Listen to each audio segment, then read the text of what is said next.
जरांगे पाटील यांना आझाद मैदानावर आंदोलनासाठी 8 तासांची वेळ देण्यात आली। जरांगेंकडून काही अटी मान्य करण्यात आल्या, मात्र आता वेगळीच भूमिका त्यांनी घेतलेली आहे। एका दिवसामध्ये आंदोलन कसं होणार असा सवाल त्यांनी सरकारला उपस्थित केला। जरांगे पाटील यांनी पत्रकार परिषद घेत सरकारला सवाल केलाय, एका दिवसाची परवानगी म्हणजे आमची चेष्टा केली जाते आहे असं जरांगे पाटलांनी म्हटलेलं आहे।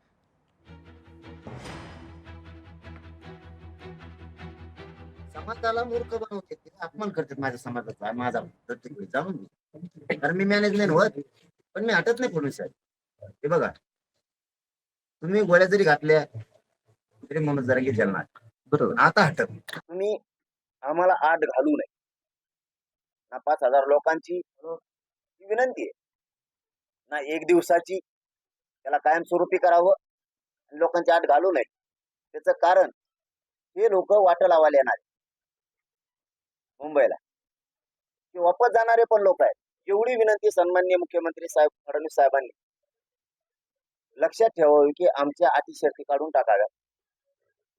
आणि पोरांनाही माझं सांगणं आहे, तिसरी गोष्ट पुन्हा एकदा लढताना फक्त संयमाने शांततेने लढा। ज्या ठिकाणी आपण उभे आहोत तिकडनं स्टेजची सुरुवात होईल।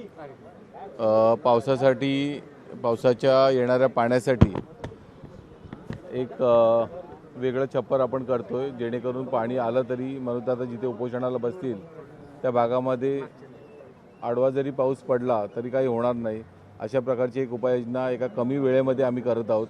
कालच संध्याकाळी आम्हाला परमिशन मिळाली, एक लिमिटेड स्कोप आहे, त्याच्यामध्ये बरेचशा गोष्टी टाकलेल्या आहेत, ज्याच्यामध्ये स्टेजची साईज वगैरे प्रामुख्याने आहे, ती आम्ही तंतोतंत पाळा म्हणून दादांनी आम्हाला सांगितलेलं आहे।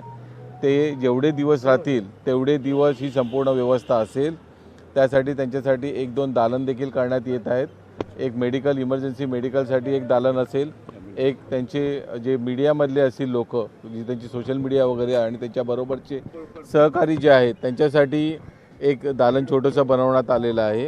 माननीय न्यायाधीशांनी सांगितलं होतं, कोणता नवीन कायदा काढला तुम्ही त्याप्रमाणे तुमच्याकडे परवानगीचा ठराव काय एक दिवसाची दिली म्हणजे ती चेष्टा आहे, गोरगरीब मराठ्यांची चेष्टा आहे। अशी एक दिवसाची परवानगी देणं म्हणजे तुम्ही तुमच्या अंगावरती झटकून दुसऱ्यावर जाळ फेकून दिला असा अर्थ होतो। पण आपल्याला एक लक्षात घेतलं पाहिजे, आपण काय मागतो आहोत? ओबीसी मधनं मराठा समाजाला आरक्षण पाहिजे, ओबीसी मधून मराठा समाजाला आरक्षण पाहिजे। ही जी पंगत आहे, ही पंगत शरद पवारांनी 1992 साली बसवली। पंक्तीला लेकरं ज्या वेळेला सरकार मायबाप आहे आणि सरकारला ही वेगवेगळ्या प्रकारची सगळी ओपन, ओबीसी, SC ST अशा प्रकारची वेगवेगळी लेकरं आहेत असं समजा। कुठल्याही लेकराला त्या ठिकाणी सरकार म्हणून दुसऱ्याच्या ताटात वाढलेला घास काढून तुला द्यायचा, मग त्याच्यावर अन्याय करायचा, हे सरकार म्हणून करता येत नाही। धाडसानं मला असं वाटतं की सरकारने हे सांगितलं पाहिजे। लोकशाही मराठी ऐका, पहा, जागरूक रहा।